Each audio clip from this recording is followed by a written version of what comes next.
Hello साथियों, मैं आप सभी का स्वागत करती हूं अपने यूट्यूब चैनल हिंदी भाषा देश की आशा पर। जय श्री राम, जय Shri Krishna, good evening, Radhe Radhe. Start करते हैं हम सीटेट के लिए पेपर दोनों पेपर के लिए सीडीपी। हम डेली एक वीडियो 35-40 क्वेश्चन लेके आते हैं जो आपको आने वाले सीटेट के लिए सहायता करेगा। तो स्टार्ट करते हैं। ये पेपर 1 और पेपर 2 दोनों के लेवल का है। कुछ न्यू क्वेश्चंस हैं और कुछ प्रीवियस ईयर्स क्वेश्चंस हैं। और डेली के वीडियो में हमारे कुछ न्यू क्वेश्चन होते हैं। जो भी टॉपिक उठाती हूँ मैं उसमें कुछ नए क्वेश्चन होते हैं, कुछ PYQ होते हैं। सभी ऐसे ही वीडियो हमारे पाने के लिए आप हमारे चैनल को सब्सक्राइब करें और लाइक करें, शेयर करें। और कोई कंटेंट ऐसा है जो छूट गया है और जो चाहिए आपको, आप हमें मैसेज कर सकते हैं, मैं वो कंटेंट लाऊंगी। स्टार्ट करते हैं। क्वेश्चन नंबर 1, बाल केंद्रित शिक्षा का समर्थन निम्नलिखित में से किस विचारक द्वारा किया गया है? BF Skinner, second John Dewey, third Erik Erikson, fourth Charles Darwin. कौन सा राइट है? क्वेश्चन नंबर 1 का आंसर देने की कोशिश करें तो ऑप्शन नंबर 2 राइट है। कौन सा? 2। क्वेश्चन नंबर 2, जॉन डेवी द्वारा समर्थित लैब विद्यालय के 2 उदाहरण हैं: फैक्ट्री विद्यालय, प्रगतिशील विद्यालय, पब्लिक विद्यालय, सामान्य विद्यालय। क्वेश्चन नंबर 2, कौन सा ऑप्शन सही है? ऑप्शन नंबर 2 राइट है। क्वेश्चन नंबर 3, बाल केंद्रित शिक्षा के क्षेत्र में निम्नलिखित में से किस भारतीय शिक्षाविद की भूमिका सर्वाधिक उल्लेखनीय रही है? Number 1 Arvind Ghosh, number 2 Mahatma Gandhi, number 3 Gijubhai, number 4 Rabindranath Tagore. किसकी ज़्यादा उल्लेखनीय रही है? सर्वाधिक मतलब अत्यधिक, सबसे ज़्यादा, सर्वाधिक।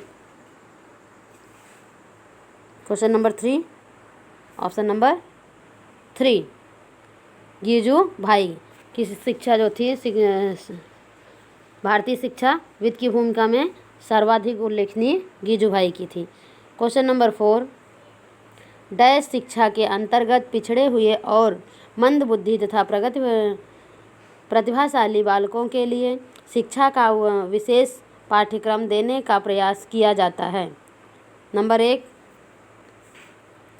प्रगतिशील शिक्षा, नंबर 2 नवीन शिक्षा, नंबर 3 बाल केंद्रित शिक्षा, नंबर 4 सर्व शिक्षा। क्वेश्चन नंबर 4, ऑप्शन नंबर 3 बाल केंद्रित शिक्षा।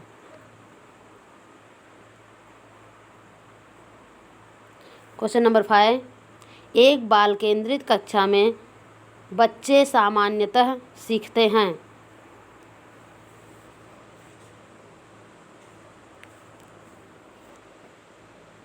वैयक्तिक और सामूहिक दोनों रूपों में, नंबर 2 मुख्य रूप से शिक्षक से, नंबर 3 वैयक्तिक रूप से, नंबर 4 समूह में। एक बाल केंद्रित क्या है? बाल केंद्रित कक्षा में बच्चे किस तरह से सीखते हैं? क्वेश्चन नंबर 5, ऑप्शन नंबर 1 वैयक्तिक और सामूहिक दोनों रूपों में सीखते हैं।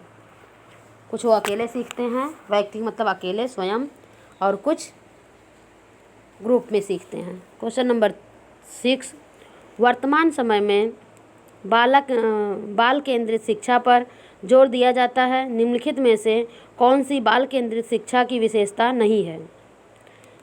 बालक के सर्वांगीण विकास पर जोर देना, नंबर 2 बालक के मनोविज्ञान को समझना, नंबर 3 बालक को केवल तथ्यात्मक ज्ञान से अवगत कराने पर जोर देना, नंबर 4 बालक के मनोविज्ञान को समझते हुए उसकी समस्याओं को दूर करना। Question number 6, option number 3 right है। बालक को केवल तथ्यात्मक ज्ञान से अवगत कराना। क्वेश्चन क्या था इसमें, नहीं पूछा है। क्या पूछा है?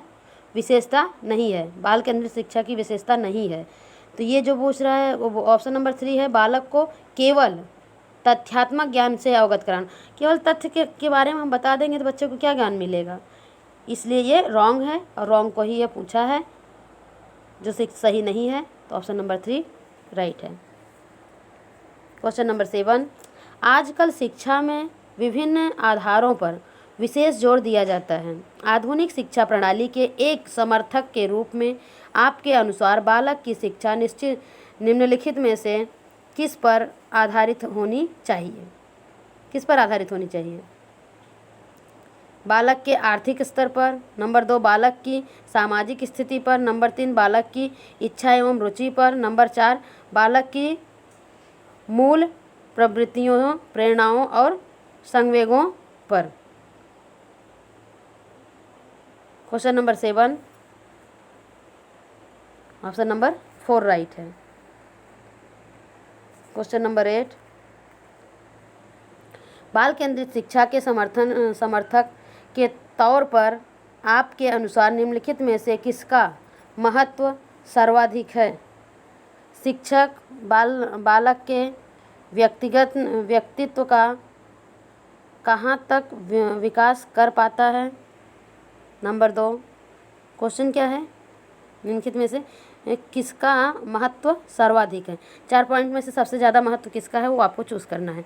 पहला पॉइंट था शिक्षक बालक के व्यक्तित्व का कहाँ तक विकास कर पाता है। नंबर 2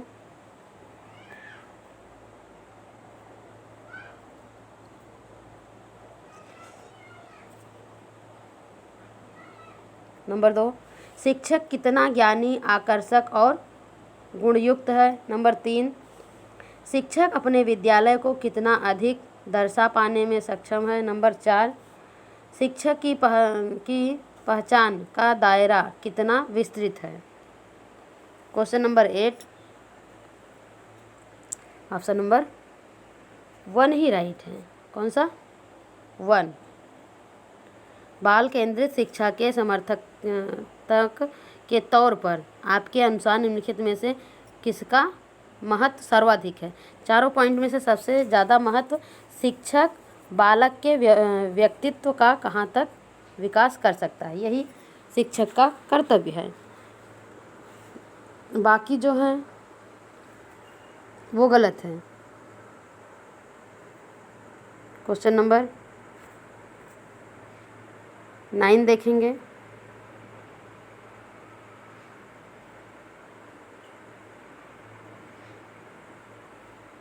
क्वेश्चन नंबर 9, बाल केंद्रित शिक्षा द्वारा निम्नलिखित में से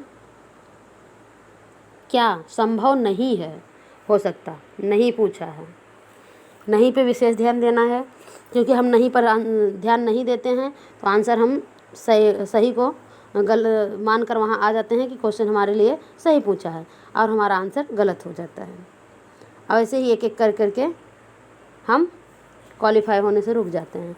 तो ऑप्शन नंबर 1 देखते हैं, बाल केंद्रित शिक्षा द्वारा निम्नलिखित में से क्या संभव नहीं है? बाल मनोविज्ञान की सहायता से बच्चों के पाठ्यक्रम में सुधार। नंबर 2 प्रत्येक बालक पर शिक्षक द्वारा विशेष ध्यान दिया जाना। नंबर 3 प्रत्येक बालक पर पृथक रूप से ध्यान नहीं दिया जाना।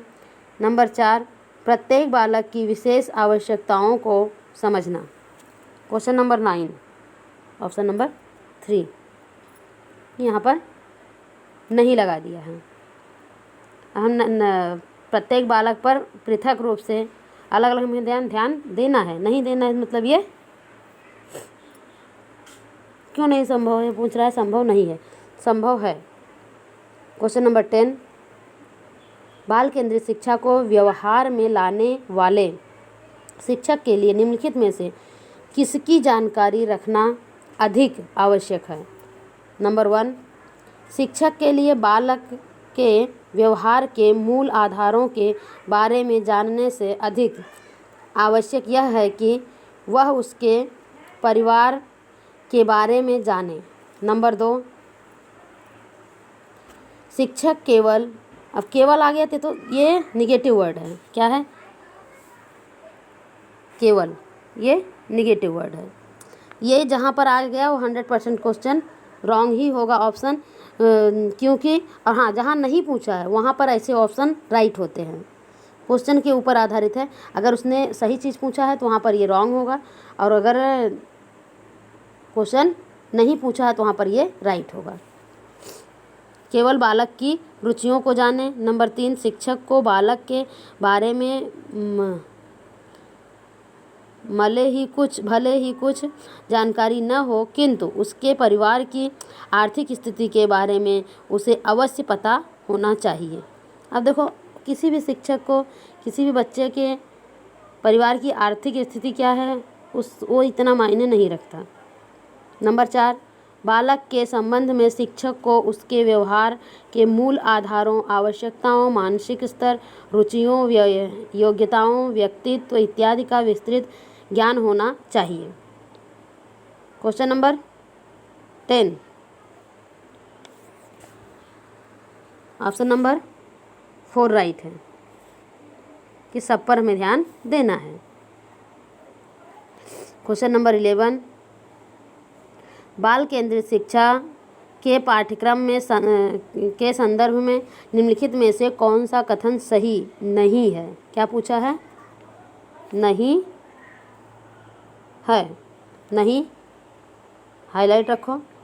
ऑप्शन नंबर 1, पाठ्यक्रम का विकास व्यक्तिगत भिन्नताओं, प्रेरणाओं, मूल्यों एवं सीखने के सिद्धांतों के मनोवैज्ञानिक ज्ञान के आधार पर किया जाना चाहिए। नंबर 2, पाठ्यक्रम बनाने में शिक्षक यह ध्यान रखना है कि शिक्षार्थी की और समाज की क्या आवश्यकता है और सीखने की कौन सी क्रियाओं से ये आवश्यकताएं सर्वोत्तम रूप से पूर्ण हो सकती हैं। ऑप्शन नंबर 3, पाठ्यक्रम बनाते समय शिक्षक की आवश्यकताओं एवं विद्यालय में उपलब्ध सुविधाओं का ध्यान रखना जरूरी है।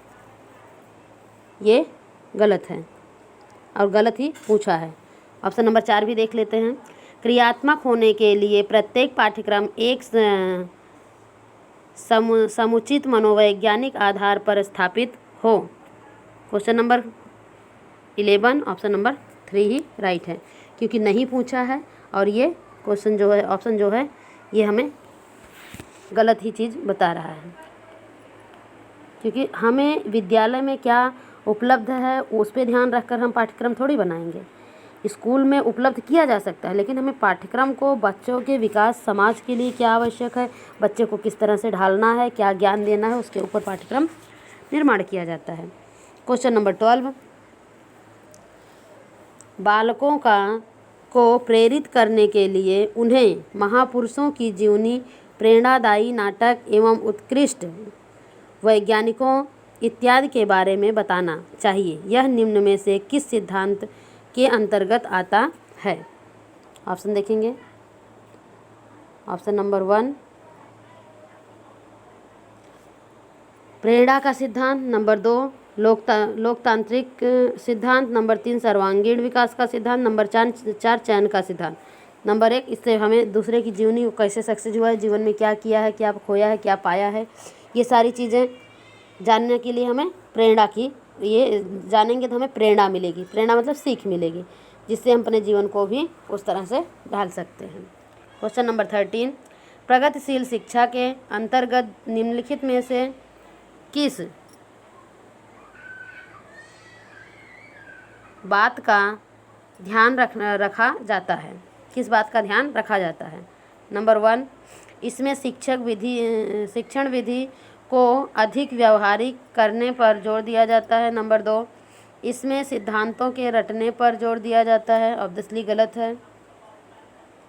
नंबर 3, इसमें बालक की प्रगति के लिए सैद्धांतिक शिक्षा दी जाती है। नंबर 4, इसमें केवल, अब केवल आगे, ये भी तो गलत है। हमारे पास ऑप्शन 2 बच रहे हैं, फर्स्ट और थर्ड, तो कौन सा राइट हो सकता है? इसमें शिक्षण विधि को अधिक व्यवहारिक करने पर जोर दिया था। शिक्षण विधि तो शिक्षक का कार्य है, तो क्वेश्चन नंबर 13 में कौन सा राइट हो जाएगा? 1, प्रगतिशील शिक्षा के अंतर्गत निम्नलिखित में से किस बात का ध्यान रखना है?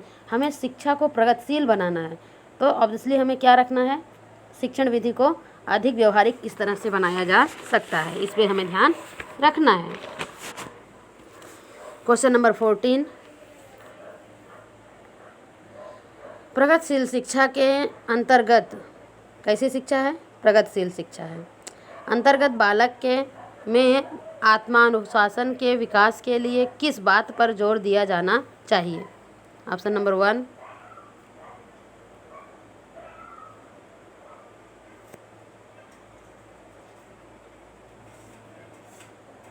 अनुशासन बनाए रखने के लिए सख्त आदेश। नंबर 2, बालकों में उत्तरदायित्व की भावना के विकास पर। नंबर 3,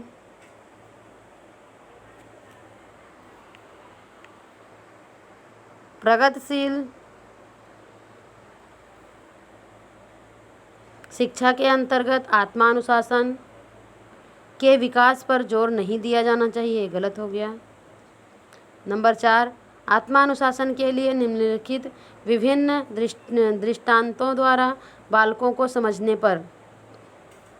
आत्मानुशासन के विकास के लिए, जिससे बच्चों में आत्मानुशासन बढ़े, तो हमें क्या करना चाहिए? Question number 14 option number 2 right है। बालकों में उत्तरदायित्व की भावना के विकास पर, मतलब बच्चों पे हमें उत्तरदायित्व देना है, ये तुम्हारा कर्तव्य है, क्या तुम्हें ये जिम्मेदारी है, इसे तुम्हें निभाना है। तो बच्चे के अंदर उत्तरदायित्व की भावना होगी, तब बच्चे में आत्मानुशासन आएगा। वो खुद को, अपने को किस तरह से रखना है वो समझेगा और खुद पर अनुशासन लगाएगा। अगर बच्चों पर जिम्मेदारियां नहीं दी जाएंगी तो दूसरों को, मतलब दूसरा हमें रोकेगा तो हम गलत करने से रुकेंगे, नहीं तो हम गलत ही करेंगे, तो उससे बच्चे में बदलाव नहीं आएगा। बच्चों पे जिम्मेदारी हम देंगे तो अपने जिम्मेदारियों को का बोझ जब उठाएगा तो अपने आप उसको, अपने को अनुशासित करेगा। क्वेश्चन नंबर 15, प्रोजेक्ट प्रणाली का प्रयोग निम्नलिखित में से किस शिक्षा पद्धति के अंतर्गत किया जाता है? ऑप्शन नंबर 1, प्रारंभिक शिक्षा। 2, प्रगतिशील शिक्षा। 3, वैदिक शिक्षा। 4, इनमें से कोई नहीं। प्रोजेक्ट प्रणाली का प्रयोग किस में होता है? Question number 15 option number 2 right है। कौन सा? 2, प्रगतिशील शिक्षा।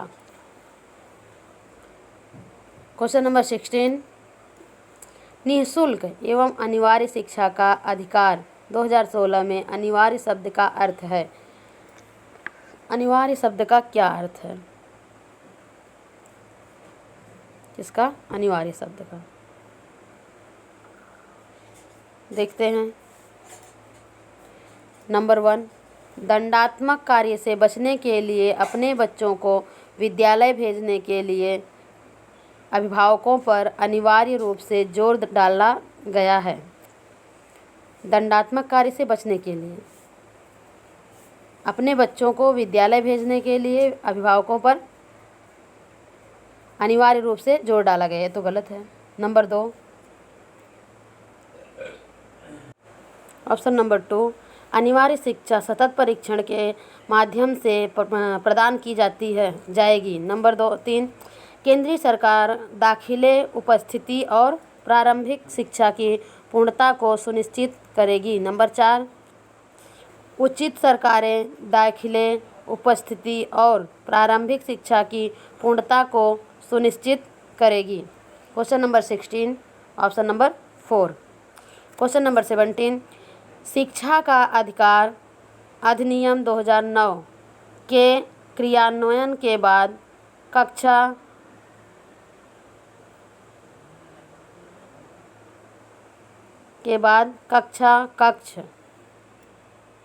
कक्ष क्या होना चाहिए, कैसा होना चाहिए? ऑप्शन नंबर 1,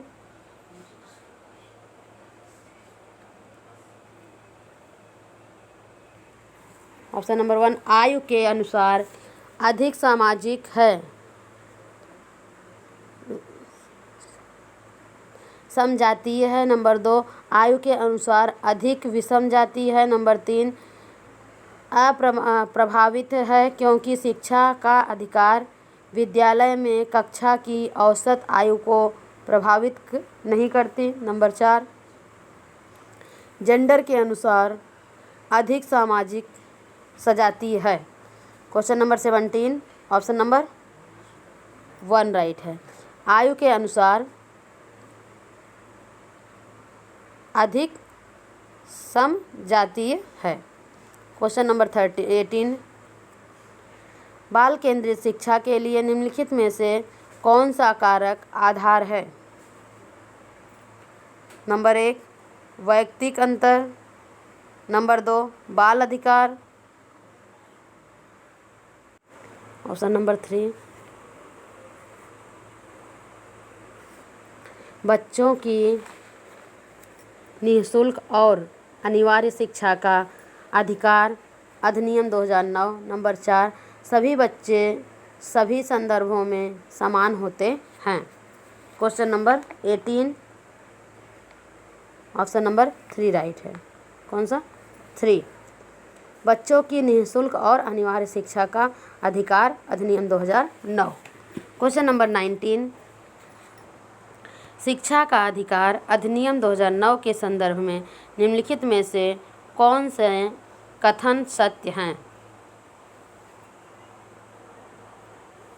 भारत के 6 से 14 वर्ष आयु वर्ग वाले सभी बच्चों को मुफ्त एवं आधारभूत शिक्षा उपलब्ध कराना अनिवार्य है। नंबर बी, इस उद्देश्य की पूर्ति के लिए बच्चों से किसी प्रकार का कोई शुल्क नहीं लिया जाएगा और न ही उन्हें शुल्क अथवा किसी खर्च की वजह से आधारभूत शिक्षा देने से वंचित किया जाएगा। नंबर सी, यदि 6 से अधिक आयु का कोई भी बच्चा किन्हीं कारणों से विद्यालय नहीं जा पाता है तो उसे शिक्षा के लिए उसकी आयु के अनुसार उचित कक्षा में प्रवेश दिलाया जाएगा। ऑप्शन हमारे पास 3 हैं। अब इसमें से देखेंगे केवल ए सही है, केवल बी सही है, केवल सी सही है या ये सारे सही हैं। Question number 19, option number 4 right है, ये सारे सही हैं। इतने क्वेश्चन तो हमारे नए थे। अब हम देखेंगे विगत वर्षों में पूछे गए सवाल। इसी टॉपिक से रिलेटेड जितने क्वेश्चन अभी तक एग्जाम में आए हुए हैं वो हम देखेंगे। क्वेश्चन नंबर 20, एक बाल केंद्रित कक्षा में बच्चे सामान्यतः सीखते हैं वैयक्तिक और सामूहिक दोनों। अभी देखो इसके पहले हमने एक क्वेश्चन देखा था वैयक्तिक और सामूहिक रूपों में। ऑप्शन नंबर 1 ही राइट था। मुख्य रूप से शिक्षकों से, व्यक्तिगत रूप से, समूह में तो कौन सा राइट था? ऑप्शन नंबर 1 राइट था। क्वेश्चन नंबर 21, जान डेवी द्वारा समर्थित लैब विद्यालय के उदाहरण। अभी इसके पहले भी हमने लैब विद्यालय का उदाहरण देखा था। पब्लिक विद्यालय, सामान्य विद्यालय, फैक्ट्री विद्यालय या प्रगतिशील विद्यालय। क्वेश्चन नंबर 21, ऑप्शन नंबर 4 प्रगतिशील विद्यालय। क्वेश्चन नंबर 22, बाल केंद्रित शिक्षा का समर्थन निम्नलिखित में से किस विचारक द्वारा किया गया है? ये देखो, ये भी 12 में आया है, ये भी 12 में आया है, ये भी क्वेश्चन 12 में आया है। Number 1 Erik Erikson, number 2 Charles Darwin, number 3 B.F. Skinner, number 4 John Dewey. Question number 22, option number 4 right है, जॉन डीवी। क्वेश्चन नंबर 23, निःशुल्क एवं अनिवार्य शिक्षा का अधिकार 2000 में अनिवार्य शब्द का अर्थ क्या था? 2000 में जो अनिवार्य शब्द का अर्थ था वो क्या था? नंबर 1, केंद्रीय सरकार दाखिले, उपस्थिति और प्रारंभिक शिक्षा की पूर्णता को सुनिश्चित करेगी। नंबर 2, उचित सरकारें दाखिले, उपस्थिति और प्रारंभिक शिक्षा की पूर्णता को सुनिश्चित करेंगी। नंबर 3, कार्य से 1 मिनट,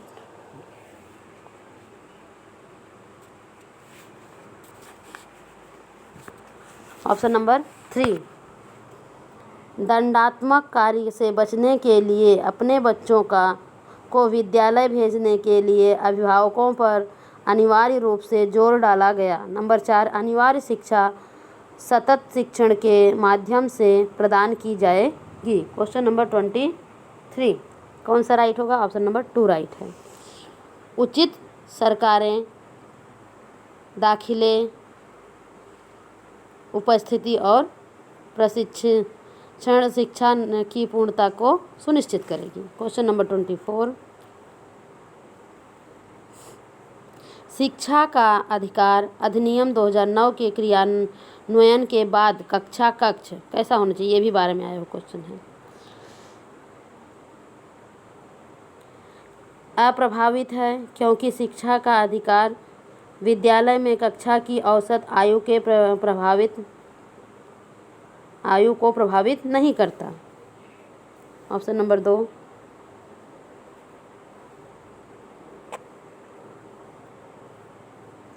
लिंग के अनुसार अधिक समजातीय है।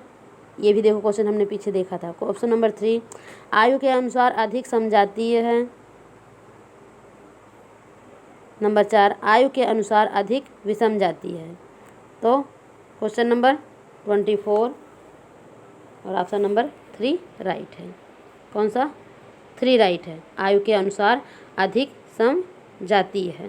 क्वेश्चन नंबर 25, भारत सरकार ने प्राथमिक विद्यालय के लिए मध्याह्न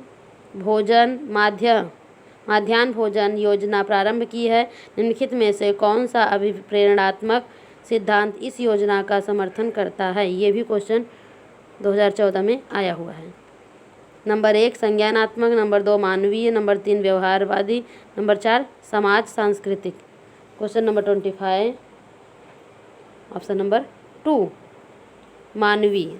क्वेश्चन नंबर 26 प्रगतिशील शिक्षा के संदर्भ में समान शैक्षिक अवसर से अभिप्राय है कि सभी छात्र नंबर 1 बिना किसी भेद के समान पद्धतियों और सामग्रियों से शिक्षा प्राप्त करें। नंबर 2 ऐसी शिक्षा पाएं जो उनके लिए अनुकूलतम हो तथा उनके भविष्य के कार्यों में सहायक हो। नंबर 3 किसी भी जाति, पंथ, रंग, क्षेत्र व धर्म के होते हुए भी समान शिक्षा प्राप्त करें। नंबर 4 समान शिक्षा पाने के बाद अपनी क्षमताओं को सिद्ध कर सकें। Question number 26 option number 2 right है। ऐसी शिक्षा पाएं जो उनके लिए अनुकूलतम हो तथा उनके भविष्य के कार्यों में सहायक हो। क्वेश्चन नंबर 27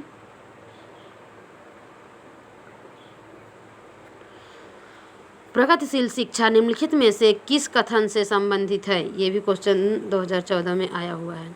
नंबर 1 शिक्षक सूचना और प्राधिकार से प्रवर्तक होते हैं। नंबर 2 ज्ञान प्रत्यक्ष अनुभव और सहयोग से उत्पन्न होते हैं। नंबर 3 अधिगम तथ्यों के एकत्रीकरण और कौशल में प्रवीणता के साथ सीधे मार्ग पर चलता है। नंबर 4 परीक्षा मानदंड संदर्भित और बाह्य है। Question number 27 option number 2 right है। कौन सा? 2 राइट है। ज्ञान प्रत्यक्ष अनुभव और सहयोग से उत्पन्न होता है।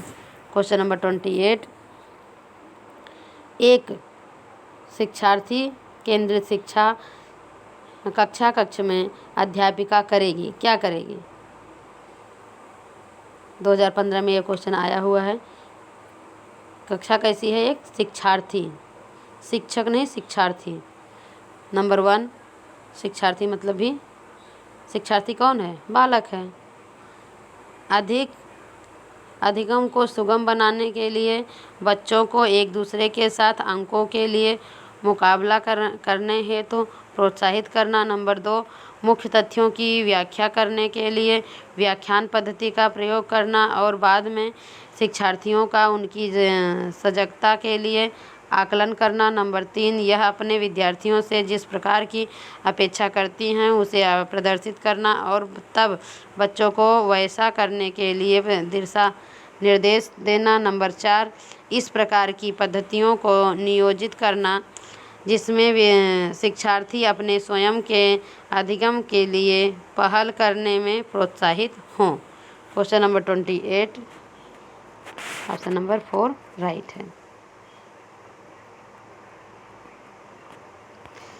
ये पॉजिटिव वर्ड हैं। कौन से? प्रोत्साहित, उन्हें अवसर देना, बच्चों की बातों को महत्व देना, ये सब हमारे पॉजिटिव टैग हैं।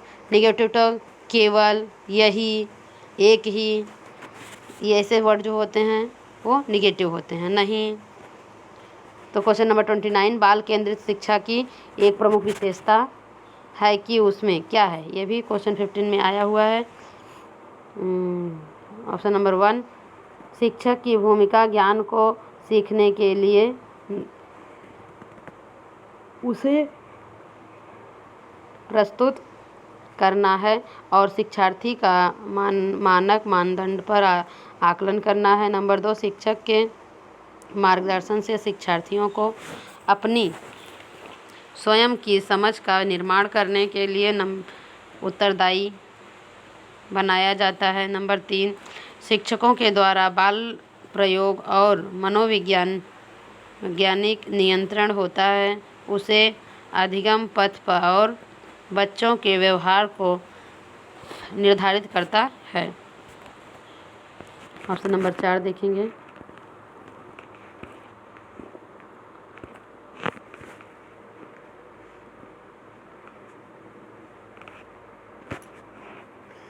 शिक्षक बच्चों के लिए व्यवहार के समरूप तरीकों को निर्धारित करता है और जब वे उसका पालन करते हैं तो उन्हें उपयुक्त पुरस्कार देता है।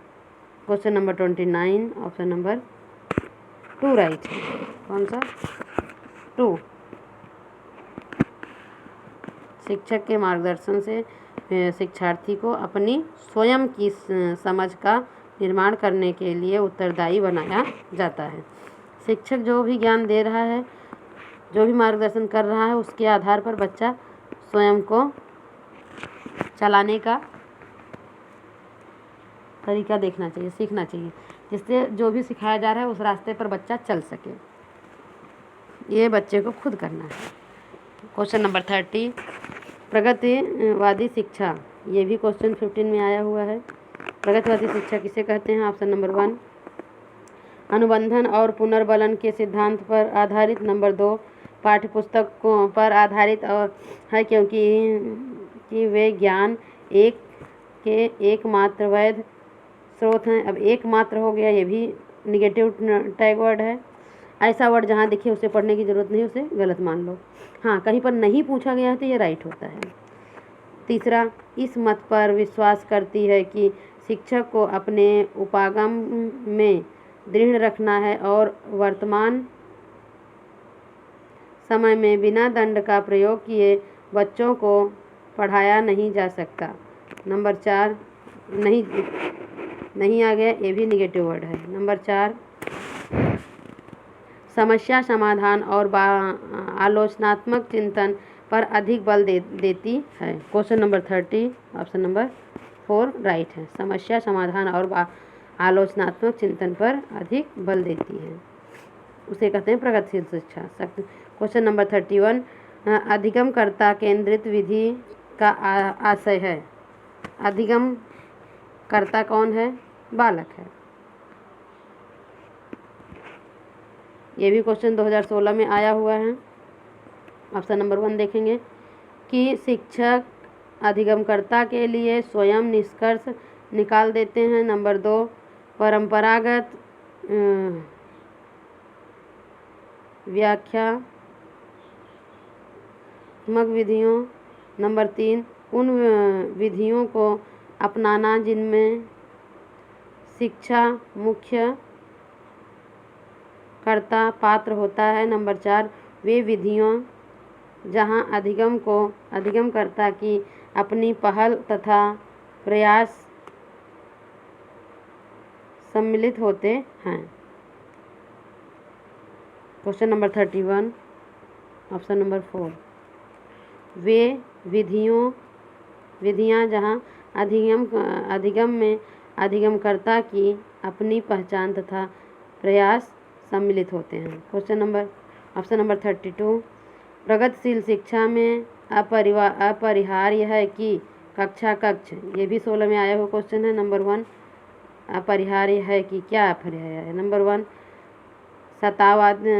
सत्तावादी होता है जहाँ शिक्षक आदेश देता है और शिक्षार्थी चुपचाप अनुसरण करते हैं।